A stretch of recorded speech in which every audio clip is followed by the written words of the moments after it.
ಸಂಪುಟದಲ್ಲಿ ಬದಲಾವಣೆ ಆಗಬೇಕು ಅಂತ ಹಲವಾರು ಶಾಸಕರ ಅಭಿಪ್ರಾಯ ಕೇಳಿ ಬರ್ತಾ ಇದೆ.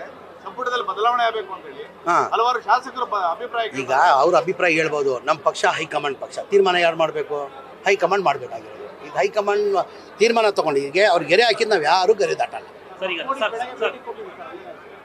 ಒಗ್ಬೋರ್ಡ್ ಇಲ್ಲ, ಒಂದು ಇದಕ್ಕೆ ಓದಿದೆ ನಾನು ಎಲ್ಲೋಗಿ ಹಾಸ್ಟೆಲ್ ಹೋಗಿದ್ದೆ. ಒಗ್ಬೋರ್ಡ್ ಇಲ್ಲ, ಹಾಸ್ಟೆಲ್ ಹೋಗಿದ್ದೆ ನಾನು ಎಲ್ಲೋದ್ರೂ ನಾನು ಮೈನಾರಿಟಿ ಹಾಸ್ಟೆಲ್ಗೆ ಒಂದು ವಿಸಿಟ್ ಕೊಡ್ತೀನಿ. ಯಾವುದನ್ನ ಜಿಲ್ಲೆಗೆ ಹೋದರೆ ಏನಕ್ಕಂದರೆ ಪಾಪ ಬಡವ್ರ ಮಕ್ಕಳು ಓದ್ತಾರಲ್ಲಿ, ಬಡವ್ರ ಮಕ್ಕಳು ಈಗ ಹಾಸ್ಟೆಲ್ ಬಂದು ಓದೋದಂದರೆ ಏನಕ್ಕೆ ಓದಿ ಬರ್ತಾರೆ ಅವರು?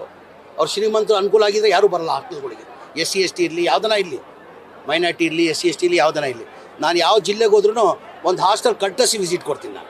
ಕರ್ನಾಟಕದಲ್ಲಿ ಕನ್ನಡಿಗರಿಗೆ ರಕ್ಷಣೆ ಇಲ್ಲ ಅನ್ನೋ ಮಾತುಗಳು ಕೇಳಿ ಬರ್ತಿದೆ. ಇಲ್ಲ ರಕ್ಷಣೆ ಅಂತ ಇಲ್ಲ. ಈಗ ಆವತ್ತಿಂದನೂ ಬೆಳಗಾಮಲ್ಲಿ ನಡೀತಾ ಇದೆ ಈ ವಿಚಾರ. ನಾನು ಅದಕ್ಕೆ ಖಂಡಿಸ್ತೀನಿ. ನಾನು ಸರ್, ಈಗ ಸರ್ಕಾರದ ಬಗ್ಗೆ ಮಾತಾಡೋದಕ್ಕೆ ನಾಚಿಕೆ ಆಗುತ್ತೆ ಅಂತ ಬಿಟ್ಟು ಕುಮಾರಸ್ವಾಮಿ ಹೇಳುವಂಥದ್ದು ಏನಕ್ಕೆ ಎಲ್ಲ ಯೋಜನೆಗಳು ವಿಫಲ ಆಗ್ತಾ ಇದೆ. ಆಯ್ತು ರೀ, ಕುಮಾರಸ್ವಾಮಿ ಅವ್ರು 2 ಬಾರಿ ಮುಖ್ಯಮಂತ್ರಿ, ಅದೇ ಹೇಳಿದ್ದು ನಾನು.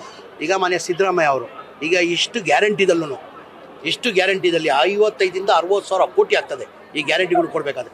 ಅದಲ್ಲಿ ಸಿದ್ದರಾಮಯ್ಯ ಅವ್ರು ಬಡವ್ರ ಬಗ್ಗೆ ಕಾಲೇಜ್ ಇದ್ದಿದ್ದ ಕಾರಣಕ್ಕೆ 9,500 ಕೋಟಿ ಮಾನ್ಯ ಕುಮಾರಸ್ವಾಮಿ ಅವರೇ. ಸ್ಲಮ್ ಮನೆ 1,80,000, 253 ಮನೆಗೆ 7,400 ಕೋಟಿ. ರಾಜೀವ್ ಗಾಂಧಿ ಆಶ್ರಯ ಮನೆಗಳಿಗೆ 47,860 ಮನೆಗೆ 2,100 ಕೋಟಿ. 9,500 ಕೋಟಿ ಬಡವ್ರು ಕಟ್ಟಕ್ಕೆ ಸಾಧ್ಯ ಆಗಲ್ಲ. ಆ ಗ್ಯಾರಂಟಿಗಳು ಎಷ್ಟೆಲ್ಲ ನನ್ನ ಕಷ್ಟ ಆಗಲಿ, ಆ ಬಡವ್ರ ಮನೆಗಳು ಕೊಡ್ಬೇಕಂತ ಯಾರು ತೀರ್ಮಾನ ಮಾಡಿರೋದು? ಇವರು ಮುಖ್ಯಮಂತ್ರಿ ಆಗಿತ್ತಾನೆ. ಇವ್ರು ಬಡವ್ರ ಬಗ್ಗೆ ಕಾಲೇಜ್ ಇದ್ದಿದೆ ಕುಮಾರಸ್ವಾಮಿ ಅವ್ರು ಮಾಡಬೇಕಾಗಿತ್ತು. ಏನು ಮಾಡಿದ್ದಾರೆ ಕುಮಾರಸ್ವಾಮಿ ಅವರು? ಒಂದು ಬಾರಿ ಯಾವುದೋ ರೈತರು ಸಾಲ ಮನ್ನಾ ಮಾಡಿಬಿಟ್ಟು ನಾನು ರೈತ ಸಾಲ ಮನ್ನಾ ಮಾಡಿದ್ದೀನಿ. ಇಂಥದ್ದು 2 ಸತಿ ಮುಖ್ಯಮಂತ್ರಿ ಆಗಿದ್ದಿಲ್ಲ. ಅವರಿದ್ದಲ್ಲಿ ನಾನು ಮಂತ್ರಿ ಆಗಿದೆ. ಅವ್ರು ತೋರಿಸ್ಲಿ ಇಂಥದ್ದು ಮಾಡಿದ್ದೀನಿ ಅಂತ. ಈಗ ಸಿದ್ದರಾಮಯ್ಯ ಅವ್ರದ್ದು ನಾವು ತೋರಿಸ್ತೀವಿ, ಇಂಥ ಭಾಗ್ಯಗಳು ಕೊಟ್ಟಿದ್ದಾರೆ, ಇಂಥ ಕಾರ್ಯಕ್ರಮನ ಕೊಟ್ಟಿದ್ದಾರೆ. ಈ ಮನೆಗಳು ನಾವು ಕುಮಾರಸ್ವಾಮಿ ಹಂಗೆ ಘೋಷಣೆ ಮಾಡಿದ್ದೀವಿ. ನಾವು ಚುನಾವಣೆ ಟೈಮಲ್ಲಿ ನಾವು 5 ಗ್ಯಾರಂಟಿ ಘೋಷಣೆ ಮಾಡಿದ್ದೀವಿ. ನಮ್ಮ ಸರ್ಕಾರ ಬಂದಿದ್ದು 1 ತಿಂಗಳಲ್ಲಿ ಲಾಗು ಮಾಡಿದ್ವಿ. ವಿರೋಧ ಪಕ್ಷದವ್ರು ಏನಂದರು, ಈ ಗ್ಯಾರಂಟಿಗಳು ಬರೀ ರಾಜಕೀಯ ಭಾಷಣ, ಈ ಗ್ಯಾರಂಟಿಗಳು ಕೊಡೋಕ್ಕೆ ಸಾಧ್ಯ ಆಗಲ್ಲ, ಬರೀ ರಾಜಕೀಯ ಭಾಷಣ. ನಮ್ಮ ಸರ್ಕಾರ ಬಂದು 1 ತಿಂಗಳಲ್ಲಿ ಕೊಟ್ವಿ.